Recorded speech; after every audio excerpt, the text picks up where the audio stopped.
Anda ketika beribadah itu tahu, oh saya menyembah Tuhan, ya memang benar-benar ada, bukti keberadaannya jelas, punya sifat-sifat, landasannya juga jelas, gitu kan. Saya mengakui Nabi Muhammad sebagai Nabi, sejarah hidupnya jelas, kemudian kenabiannya juga jelas, gitu kan. Jadi kita beragama dengan kompas yang jelas, gitu loh. Jadi kalau udah mati itu nanti ditanya sama Allah, man rabbuk, Allah. Siapa Tuhan kamu? Allah. Man nabiyuk, siapa Nabi kamu? Nabi Muhammad, gitu kan. Anda nggak bisa bahasa Arab, kalau iman tertanam secara mantap dalam hati, Anda bisa menjawab itu. Dengan seluruh kekayaan dan pencapaian duniawi kita yang kita miliki sekarang, kalau iman itu nggak ada, lenyap dong semuanya. Apa? Emang kita mau bawa apaan gitu? Iya, nggak kebawa juga. Kita cuma mampir berapa tahun? Saya sekarang 30. Maksud penangan itu gimana mengenai nasab ini? Kan gini, kemarin ada ya sepertinya memang ramai juga gitu ya penasapan ini. Jujur ya, karena kita sebagai orang awam juga kita melihat bahwa ini sebenarnya kan udah bertahun-tahun udah kita paham mengenai nasab ini, udah paham segala macam, dan juga udah disepakati banyak, bahkan seluruh dunia kan seperti itu ya. Gitu. Terlepas dari tentunya banyak beberapa oknum yang keliru gitu. Saya juga paham, nggak cuma itu aja. Setiap orang dari mana aja, kelompok manapun pasti akan ada oknum yang keliru, itu udah hal yang biasa kan, hal biasa. Ketika kemudian fenomena ini viral gitu dan kemudian menjadi perbincangan, kemudian menjadi topik-topik yang kemudian meningkatkan AdSense lah ibaratnya gitu ya. Banyak yang udah mulai bicara tapi bukan porsinya menurut saya gitu ya. Kita nggak tertarik untuk mengangkat itu karena kita bukan di situ kapasitasnya. Dan ini berkaitan dengan Rasulullah juga jatuhnya. Takutnya kita dipikir keliru gitu. Gimana kalau beneran itu keturunan Nabi? Mau ngomong apa kita? Nanti ketemu Nabi mau apa kita gitu? Terus ulama-ulama yang sepanjang abad-abad sudah mengakui keabsahannya, kita mau kemanain?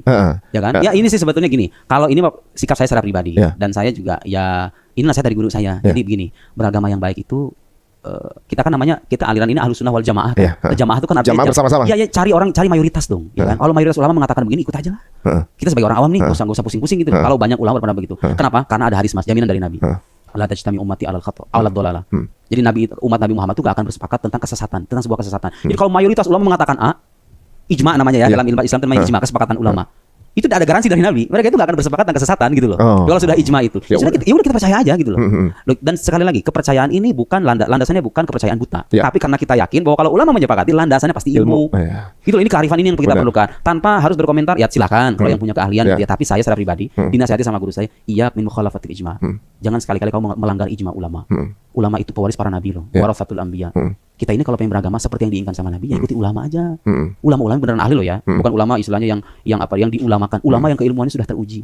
Ulama-ulama kita itu yang ulama besar, orang kita ribuan jilid itu. Ya, kita percaya sama mereka. Dan kepercayaan kita itu. Pertama, masalah utama, standar ganda epistemologis. Kritik terbesarnya adalah mengapa rasio dipakai penuh untuk Tuhan dan kenabian, tetapi dimatikan ketika menyentuh nasab sosial keagamaan. Padahal secara hierarki, Tuhan, objek metafisik tertinggi. Kenabian, klaim wahyu. Nasab, klaim historis sosiologis. Kalau Tuhan saja boleh diuji dengan rasio, maka nasab yang sifatnya duniawi historis seharusnya jauh lebih terbuka untuk kritik ilmiah. Di sini terlihat standar ganda. Rasio dipakai saat mengkritik iman awam, taklid dipakai saat berhadapan dengan otoritas tradisi tertentu. Ini problem serius dalam keilmuan. Kedua, kontradiksi dengan prinsip mencari kebenaran.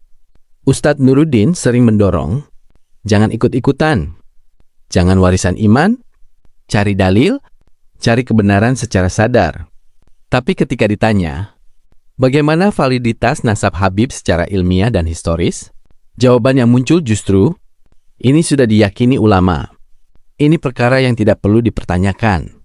Atau defensif tanpa argumen metodologis. Ini kontradiktif, karena mencari kebenaran itu tidak boleh selektif. Kalau pencarian kebenaran hanya berlaku untuk orang lain, tapi berhenti di kelompok sendiri, maka itu bukan pencarian kebenaran, itu pembelaan identitas. Nanti ketemu Nabi mau apa kita gitu? Terus ulama-ulama yang sepanjang abad-abad sudah mengakui keabsahannya, kita mau kemanain? Ya kan? Ketiga, nasab bukan akidah, tapi diperlakukan seperti akidah. Secara klasik, nasab bukan rukun iman. Nasab bukan rukun Islam. Bahkan bukan syarat keutamaan takwa. Tapi dalam praktik, ia diperlakukan sakral. Dipertanyakan dianggap kurang adab. Dikritik dianggap anti ulama. Ini berbahaya karena sesuatu yang bukan wahyu diberi imunitas seperti wahyu. Seorang paklembaran hasilnya mengingkarin dia Allah, hari laki, kaman belaka momenti terpanda. Pendakwah rasional seharusnya membedakan wilayah sakral dan wilayah historis. Ketika ia tidak membedakan, maka rasionalitasnya inkonsisten. Keempat, ilmu sejarah versus klaim genealogi. Nasab adalah klaim sejarah, maka harus diuji dengan manuskrip, kesinambungan sanad, Bukti lintas wilayah, kritik interpolasi politik. Menolak pengujian ini dengan alasan sudah diyakini ulama berarti meninggalkan metode ilmiah dan kembali ke otoritarianisme tradisi. Ironisnya, justru pola ini yang sering ia kritik pada umat awam. Kelima, secara jujur, ini bukan cuma soal ilmu, tapi juga posisi sosial. Nasab memberi legitimasi moral, memberi otoritas simbolik, memberi tameng sakral. Ketika rasio menyentuh titik ini, muncul resistensi emosional, bukan argumen ilmiah. Dan di titik itulah seorang rasionalis diuji. Berani konsisten atau berhenti saat nyaman terganggu. Keenam, kritik terhadap Ustadz Muhammad Nuruddin bukan karena ia rasional, tapi karena rasionalitasnya tidak konsisten. Rasio yang hanya tajam keluar, tapi tumpul ke dalam. Bukan rasio ilmiah, itu rasio ideologis. Jika ia sungguh-sungguh mengajak umat dewasa berpikir, maka tidak boleh ada topik yang tabu, termasuk nasab, termasuk otoritas simbolik agama.